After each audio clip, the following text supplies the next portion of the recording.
ആ, ഞാൻ താഴെ അച്ഛനായിട്ട് സംസാരിക്കായിരുന്നു. അതാ താമസിച്ചത്.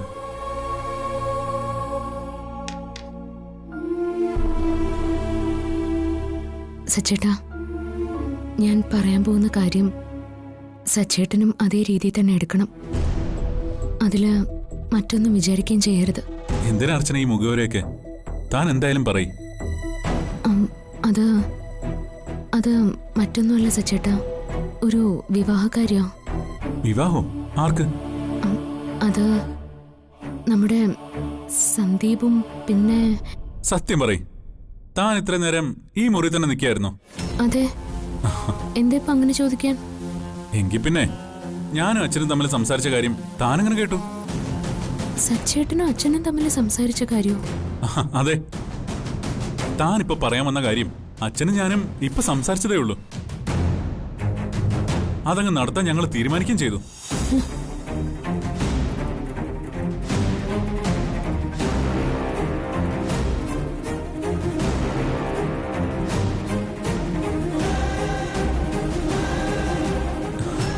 എന്നാലും ഈ കാര്യം താൻ നേരത്തെ എങ്ങനെ മനസ്സിൽ കണ്ടുവെന്ന എനിക്ക് അത്ഭുതം. ഇപ്പോഴാ എന്റെ ശ്വാസം ഒന്ന് നേരെ വീണത്. ഇക്കാര്യം സച്ചിനോട് എങ്ങനെ പറയുമെന്ന് ആലോചിച്ചിരിക്കായിരുന്നു ഞാൻ. ഏതായാലും ഇപ്പൊ തനിക്ക് സമാധാനമായല്ലോ. അച്ഛൻ എന്നോട് പെട്ടെന്ന് ചോദിച്ചപ്പോ ആദ്യം ഞാനെന്ന് ആലോചിച്ചു. രണ്ടുപേരും രണ്ട് ധ്രുവത്തിൽ ജീവിക്കുന്നവരല്ലേ. ഇനി നമ്മുടെ ഇഷ്ടവും അവരുടെ ഇഷ്ടവും ഒന്നാണെന്ന് അറിയില്ലല്ലോ. അതോർത്ത് സച്ചിനൊരു ടെൻഷനും വേണ്ട. അവര് തമ്മിൽ ഇഷ്ടമാണെന്ന് മനസ്സിലാക്കിയതുകൊണ്ടാ ഞാൻ ഇങ്ങനെ ഒരു വിവാഹത്തെ പറ്റി ആലോചിച്ചത് തന്നെ. ആഹാ, അങ്ങനെ ഒരു ഉറപ്പ് തനിക്കുണ്ടെങ്കിൽ ഇനി വേറെന്താ തടസ്സം? ഇത് ഉടനെ നമ്മൾ നടത്തും. ഇതെല്ലാം എനിക്ക് ഒരുപാട് സന്തോഷം തരുന്ന കാര്യമാണെങ്കിലും നാട്ടുകാരെന്ത് പറയുന്നൊരു ആശങ്ക എനിക്കുണ്ട്. ചേച്ചി അനിയത്തിയും ഒരു കുടുംബത്തിലേക്ക് വരുമ്പോ ആളുകള് പലതും പറയും. താനെന്തിനാ ആളുകളെ കുറിച്ച് ചിന്തിക്കുന്നേ? അവരുടെ സന്തോഷമല്ലേ നമുക്ക് പ്രധാനം. പിന്നെ ചേച്ചി അനിയത്തിയും ഒരേ കുടുംബത്തിൽ വന്ന എന്താ പ്രശ്നം? ചേച്ചിയെ പോലെ എല്ലാവരെയും സ്നേഹിച്ച് സന്തോഷമായിട്ട് അനിയത്തിയും പോയ പോരെ. പിന്നെ ഈ കാര്യത്തിന് ഞാൻ എതിരൊന്നും പറയാതിരുന്നതിന് ഒരു വലിയ കാരണം വേറെയുണ്ട്. ചേച്ചിയുടെ ജീവിതം ഇങ്ങനെ ആയതിന് പരിഹാരമാവുമെങ്കിൽ അനിയത്തിയെ ഈ വീട്ടിലേക്ക് കൊണ്ടുവരാന്ന്. ആരും മനസ്സറിയാത്ത കാര്യത്തിൽ സംഭവിച്ചതാണെങ്കിലും നഷ്ടങ്ങൾ എന്നും നഷ്ടങ്ങൾ തന്നെയല്ലേ. അനിയത്തിയുടെ നല്ല ജീവിതം കാണുമ്പോൾ ആ നഷ്ടങ്ങളിൽ കുറച്ചെങ്കിലും നികന്നേക്കും. തന്റെ ജീവിതത്തെപ്പറ്റി ഇപ്പൊ ആ ചേച്ചി ഓർക്കുന്നില്ല. അതൊരു അടഞ്ഞ അധ്യായം തോന്നിയിട്ടാവണം അങ്ങനെ ഒരു തീരുമാനത്തിലെത്തിയത്. കൂടെയുള്ളവർക്ക് നല്ലത് മാത്രം വരണമെന്നുള്ള പ്രാർത്ഥനയാ ആ മനസ്സ് മുഴുവനും. ചില പ്രാർത്ഥനകൾക്ക് വിധിയെ പോലും മാറ്റിമറിക്കാനുള്ള ശക്തിയുണ്ട് അർച്ചന. മനസ്സറിഞ്ഞുള്ള പ്രാർത്ഥനയാകുമ്പോൾ പ്രത്യേകിച്ചും.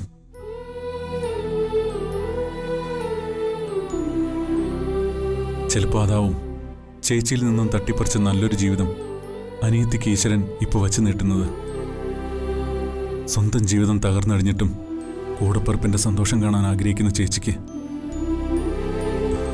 ഇതിനപ്പുറം ഒരു സന്തോഷം മറ്റെന്താ? ഒന്നിനും ഞാൻ കാരണക്കാരനല്ലെങ്കിൽ പോലും ഇങ്ങനെയൊരു പ്രായച്ചിത്തം ഈ കുടുംബത്തിന് അനിവാര്യമാണ്. എല്ലാം നല്ലപോലെ അവസാനിക്കും. താനും പ്രാർത്ഥിക്കണം. പിന്നെ തൽക്കാലം ഇത് ആരോടും പറയണ്ട. അച്ഛൻ പറഞ്ഞതുപോലെ എല്ലാവർക്കും ഒരു സർപ്രൈസ് കൊടുക്കണം. സന്ദീപിന്റെ അനഘയുടെയും വിവാഹം ഞാനും സേതുമാധവനും ചേർന്നങ്ങ് ഉറപ്പിച്ചു.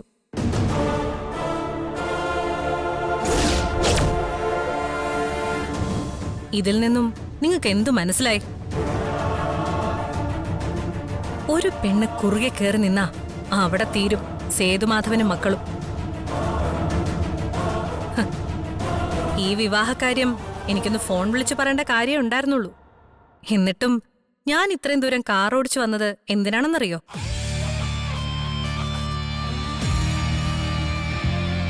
എന്റെ നാവുകൊണ്ട് നിങ്ങളുടെ മുഖത്ത് നോക്കി പറയുമ്പോ നിങ്ങളുടെ മുഖഭാവം ഒന്ന് നേരിൽ കാണാൻ, അത് കണ്ട് ആനന്ദിക്കാൻ. നീ ആനന്ദിച്ചോ അവന്തികെ? അധികകാലം ഇല്ലാത്ത ഈ ആനന്ദം അവസാനം നിനക്ക് കണ്ണീരേ തരൂ. ഓർത്തു വെച്ചോ നീ. തോന്നലാണ് നന്ദേട്ടാ, അതൊക്കെ നിങ്ങളുടെ വെറും തോന്നലാ. ഞാനിപ്പോ നിങ്ങളെ നന്ദേട്ടൻ എന്ന് വിളിച്ചത് ഒരിക്കലും ഒരു സ്നേഹമുള്ളതുകൊണ്ടോ നിങ്ങളെ ഭർത്താവിന്റെ സ്ഥാനത്ത് പ്രതിഷ്ഠിച്ചതുകൊണ്ടോ അല്ല, വിളിച്ച് ശീലിച്ചതുകൊണ്ടോ അല്ല. കുടുംബത്തിൽ കുറച്ചുപേര് നമ്മുടെ വിവാഹത്തിന് എതിർപ്പ് പ്രകടിപ്പിച്ചപ്പോ നിങ്ങൾ എന്നെ ചേർത്ത് നിർത്തി. അതിലെനിക്ക് നിങ്ങളോടൊരു മമതയുണ്ട്. നിങ്ങളിപ്പോ ജീവിച്ചിരിക്കുന്നതും ആ മമത ഒരിത്തിരി എന്റെ ഉള്ളിൽ ബാക്കിയുള്ളത് കൊണ്ടാണെന്ന് കരുതിക്കോ.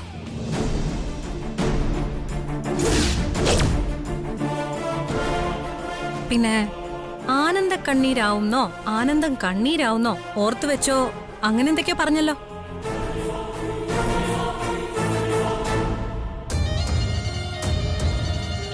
ഉറ്റവർക്ക് ബലിയിട്ട അന്ന് മനസ്സിൽ തീരുമാനിച്ചതാ ഇനി കരയില്ലെന്ന്. കരഞ്ഞ് കലങ്ങിയ കണ്ണുകളിൽ പകയായിരുന്നു ആ നിമിഷം മുതൽ. രണ്ട് പെൺകുട്ടികളെ തെരുവിലേക്ക് വലിച്ചെറിഞ്ഞവരോടുള്ള പക.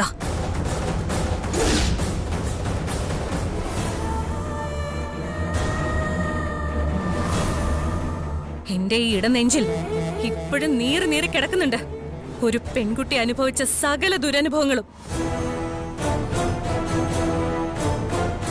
ആ പെൺപകയിൽ വെന്ത് വെന്ത് നിങ്ങളടക്കമുള്ള ഓരോരുത്തരും ജീവിക്കും. അവസാനം ആ പെൺപകയിൽ തന്നെയായിരിക്കും മരണവും. എന്റെ ഭർത്താവിനും കുടുംബക്കാർക്കുമായി ആലുവ മണൽ തീരത്ത് ഒരു ബലിതർപ്പണം നടത്തുന്നുണ്ട് ഞാൻ, നെല്ലിശ്ശേരി തറവാട്ടിലെ എല്ലാവർക്കും വേണ്ടി.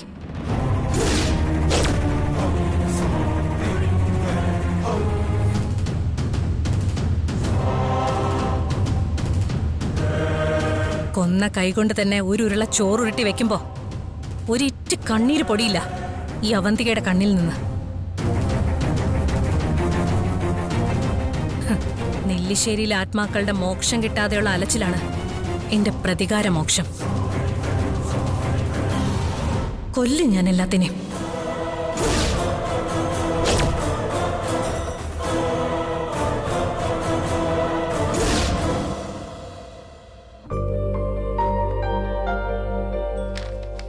സച്ചിൻ ഇന്ന് ഓഫീസിൽ പോകുന്നില്ലേ? പോകണോ വേണ്ടെന്നുള്ള ആലോചനയില്ല. എന്താ തന്റെ അഭിപ്രായം? ഇതിലൊക്കെ ഞാൻ എന്ത് അഭിപ്രായം പറയാനാ? തനിക്കൊന്നിനും ഒരു അഭിപ്രായം ഇല്ലല്ലേ? ഇല്ല സച്ചേട്ടാ, എന്റെ കാര്യങ്ങൾ എപ്പോഴും അങ്ങനെ തന്നെയാ. മറ്റുള്ളവരെ തീരുമാനിക്കും, ഞാൻ അനുസരിക്കും. ഞാൻ സച്ചിയോട് പറയാം. എമൗണ്ട് എത്രയെന്ന് വെച്ചാ ചെക്ക് എഴുതി വെച്ചേക്ക്. ഇനി മുതൽ എല്ലാ കാര്യത്തിലും താനും ഒരു അഭിപ്രായം പറയണം. എന്താ, സമ്മതിച്ചോ? എങ്കിൽ ഞാൻ സച്ചേട്ടനോട് എന്റെ ഒരു അഭിപ്രായം പറയട്ടെ. പറഞ്ഞോളൂ. നമുക്ക് ഡിവോഴ്സ് ചെയ്യണ്ട.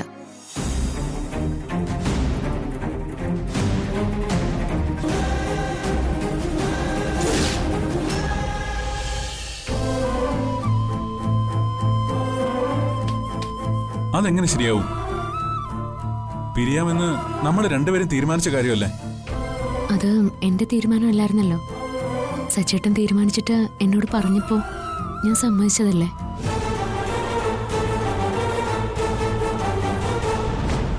സച്ചേട്ടന്റെ തീരുമാനങ്ങളും ആഗ്രഹങ്ങളും ചോദ്യം ചെയ്യേണ്ടെന്ന് കരുതി ഞാൻ ഇത്രയും നാളും എന്റെ അഭിപ്രായങ്ങൾ തുറന്നു പറഞ്ഞില്ല. അർച്ചന, ഞാൻ തന്നെ മനഃപൂർവ്വം വഞ്ചിച്ചൊന്നുമല്ലെന്ന് തനിക്കറിയാലോ. തനിക്കെന്നല്ല, ഒരു പെൺകുട്ടിക്കും ഇങ്ങനൊരു സിറ്റുവേഷൻ തരണം ചെയ്യാൻ കഴിയില്ലെന്ന് എനിക്കറിയാം. എന്റെ ലൈഫ് ഇപ്പോ നൂല് പൊട്ടിയ പട്ടം പോലെയാ. അതിപ്പോ ഒരു ചുഴലിക്കാറ്റിൽ അകപ്പെട്ട് നിൽക്കുക. ഏത് നിമിഷവും അത് ഏതെങ്കിലും ഒരു സ്ഥാനത്ത് നിന്ന് പതിക്കുമായിരിക്കും. കരയിലോ കടലിലോ എവിടെയെങ്കിലും.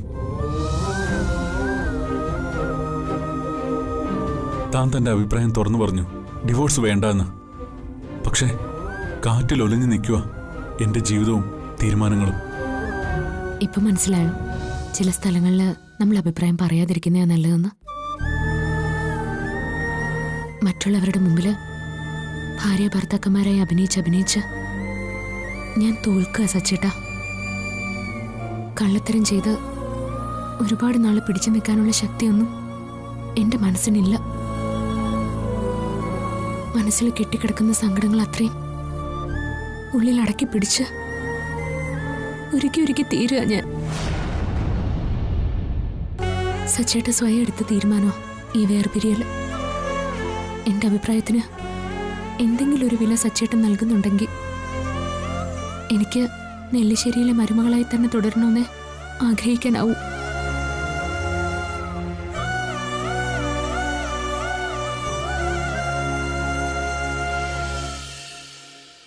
ഇത് പൊതുവഴിയിൽ വെച്ച് പരിചയപ്പെട്ട രണ്ടുപേരുടെ യാത്ര പറച്ചിലല്ലോ. നാടറിഞ്ഞ് വിവാഹം കഴിച്ച രണ്ടുപേരുടെയും വിവാഹമോചനമല്ലേ.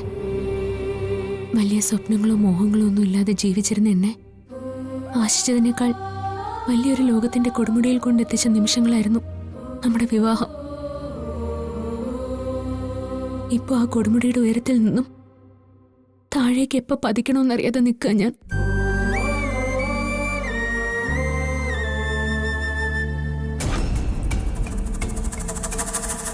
അത് ശരി. അപ്പോൾ ഡിവോഴ്സ് ചെയ്യണമെന്നുള്ള ആവശ്യം സച്ചിക്ക് മാത്രമേ ഉള്ളൂ, അർച്ചനയ്ക്കില്ല.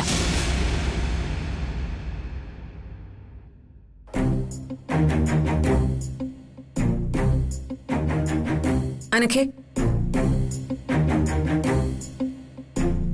അനഘേ, നീ എന്തായാലും വെറുതെ ഇരിക്കുമല്ലേ?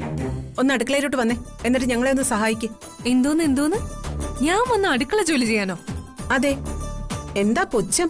അടുക്കള ജോലി ചെയ്യാനൊക്കെ ഇവിടെ വേറെ ആളുകളുണ്ട്. ആ അമ്പിളി ഇന്ന് ലീവാ, അതാ നിന്നെ വിളിച്ചത്. അർച്ചന എവിടെ ഇല്ലേ?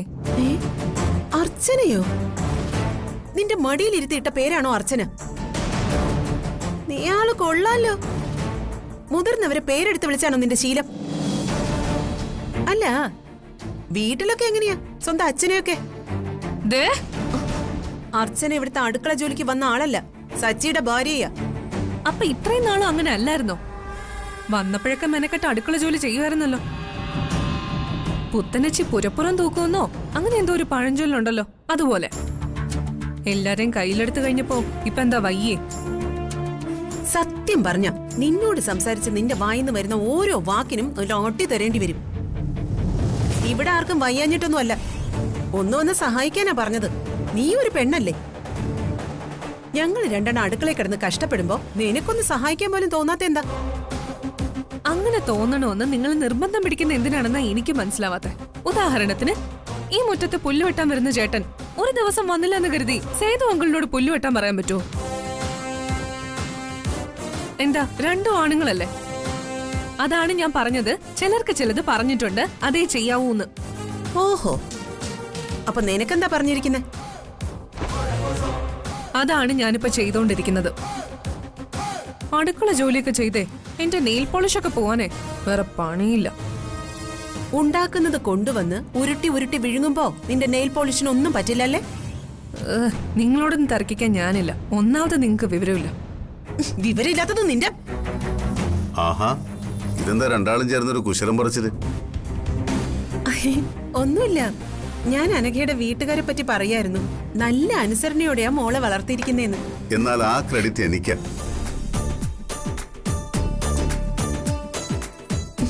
കുഞ്ഞു പ്രായം കഴിഞ്ഞ് ഇവളെ വളർത്തിയതും പഠിപ്പിച്ചതൊക്കെ ഞാനാ. നന്നായി. ഞാൻ പലപ്പോഴും ഓർത്തിട്ടുണ്ട് അത് ആരാന്ന്.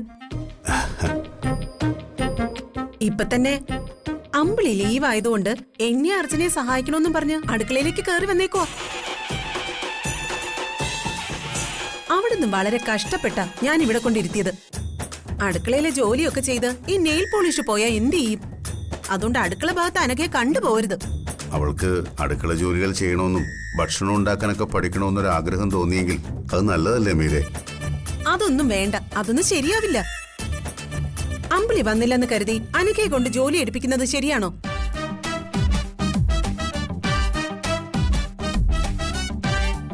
ഉദാഹരണത്തിന്, ഇവിടെ പുല്ല് ചെത്താൻ വരുന്ന ചേട്ടൻ വരാതിരുന്ന ആ ജോലി അങ്കിള് കയറി ചെയ്യോ?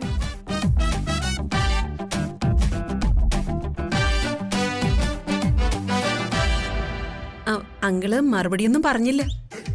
അങ്കിള് കയറി ചെയ്യോ? ചെയ്യും. നമ്മുടെ വീട്ടിലെ ജോലികൾ നമ്മൾ ചെയ്യുന്നെന്ന് വെച്ച് എന്താ കുഴപ്പം? അതാണ്.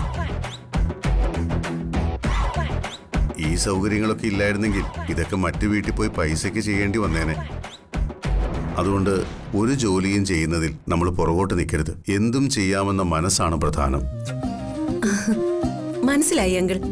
ഞാൻ അത്രയ്ക്കൊന്നും കടന്ന് ചിന്തിച്ചില്ല. സോറി അനക്ക. അനക്ക വാ, നിന്റെ ആഗ്രഹം പോലെ അടുക്കളയിൽ വന്ന് ഞങ്ങളെ ഒന്ന് സഹായിച്ചോ.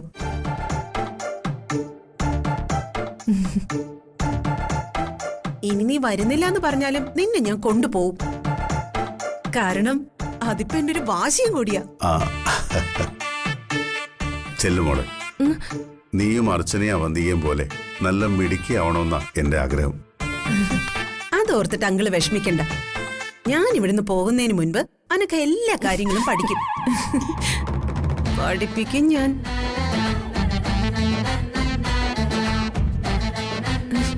വാ വാ, അങ്ങോട്ട് നടക്ക്.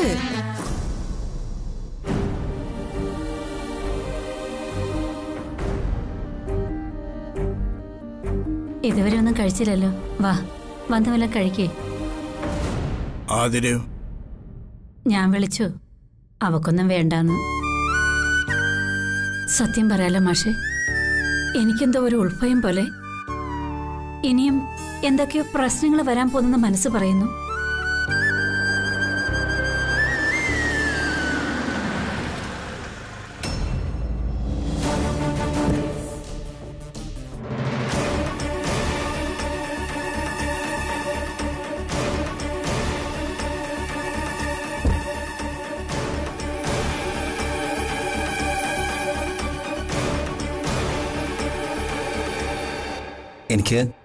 എനിക്ക് അകത്തേക്കൊന്ന് വരാമോ?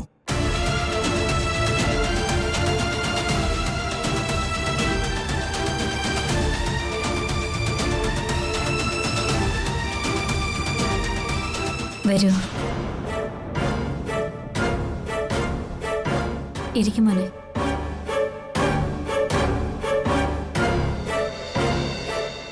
ഞാൻ വന്നത് ഒരു റിക്വസ്റ്റ് ആയിട്ടാണ്. അറിയാതെ ഞാനും ആതിരയും ഒരു തെറ്റ് ചെയ്തു. എന്നാൽ അതിന്റെ മുഴുവൻ ശിക്ഷയും ആതിര ഒറ്റയ്ക്ക് അനുഭവിക്കുന്നെന്നാണ് ഞാൻ മനസ്സിലാക്കുന്നത്.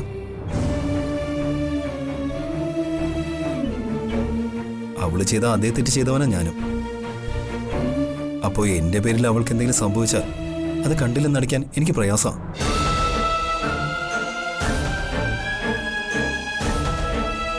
മറ്റൊരു കാര്യം കൂടി പറയാനാ ഞാൻ വന്നത്.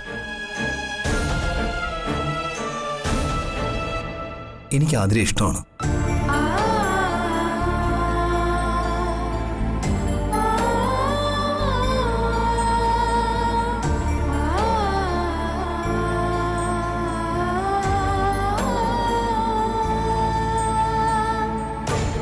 നിങ്ങൾ സമ്മതിക്കുകയാണെങ്കിൽ ആതിരെ വിവാഹം കഴിക്കാൻ ഞാൻ ഒരുക്കാണ്.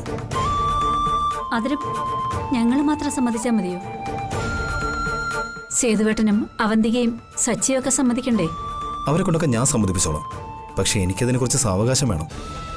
സാവകാശം തരാം. ഒരാഴ്ച, ഒരു മാസം, ഒരു കൊല്ലം, എത്ര സമയത്ത് സാവകാശം വേണ്ടിവരും സന്ദീപിന്?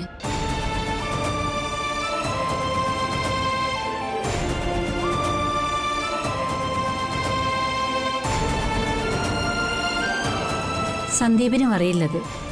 കാലാവധിയില്ലാത്ത കാത്തിരിപ്പിന് എന്റെ മോളെ കൊടുക്കാൻ ഞാൻ സമ്മതിക്കില്ല.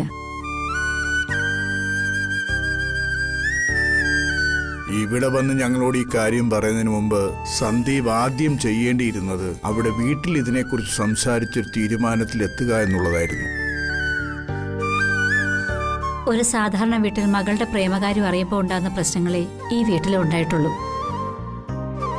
സന്ദീപിന് ഈ കാര്യത്തിൽ ഞങ്ങൾ തെറ്റ് പറയില്ല. ഞങ്ങളുടെ മകളെ ഞങ്ങൾ സൂക്ഷിക്കാത്തതിന് മറ്റുള്ളവരെ പറഞ്ഞിട്ട് എന്താ കാര്യം?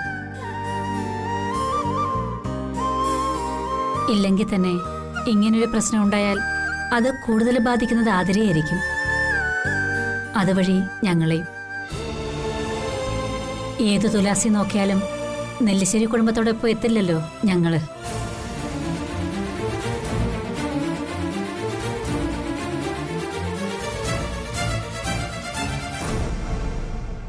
അമ്മേ, അമ്മ പറയുന്നതിന്റെ അർത്ഥം എനിക്ക് മനസ്സിലായി. ഞാനും എൻ്റെ കുടുംബത്തിലുള്ളവരോ പണത്തിന് മുൻതൂക്കം കൊടുക്കുന്നവരല്ല. അത് ഞങ്ങൾക്കറിയാം.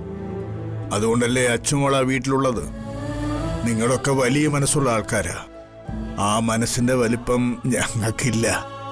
ഇതൊക്കെ സേതുവും അവന്തിയും ഒക്കെ അറിയുമ്പോൾ എന്താകുമെന്നൊരു ആശങ്ക ഞങ്ങൾക്കുണ്ട്. എന്തെങ്കിലും ഒരു പ്രശ്നമുണ്ടായ താളം തെറ്റാൻ പോകുന്നത് എൻ്റെ അച്ചുമോളുടെ ഭാവിയാ. അതേ കമലയെ ഉദ്ദേശിച്ചുള്ളൂ. സന്ദീപ് ഈ വീട്ടിലേക്ക് വരാൻ കാണിച്ച ധൈര്യം ഇത് ഏട്ടത്തിയുടെ വീടാണെന്നും ഇവിടെ ആരും മോശമായിട്ട് സംസാരിക്കില്ല എന്ന് നിനക്ക് ഉറപ്പുള്ളത് കൊണ്ടല്ലേ? ആ ഒരു ഉറപ്പിനെ മാനിച്ചാണ് ഇപ്പോഴും നമ്മൾ തമ്മിൽ സംസാരിക്കുന്നത്. നിങ്ങൾ എന്ത് പറഞ്ഞാലും കേൾക്കാൻ ഞാൻ ബാധ്യസ്ഥനാണ്. പക്ഷെ ഒന്നും ഞാൻ പറയാം, ആതിരെ ഞാൻ സ്നേഹിച്ചത് ആത്മാർത്ഥമായിട്ടാ.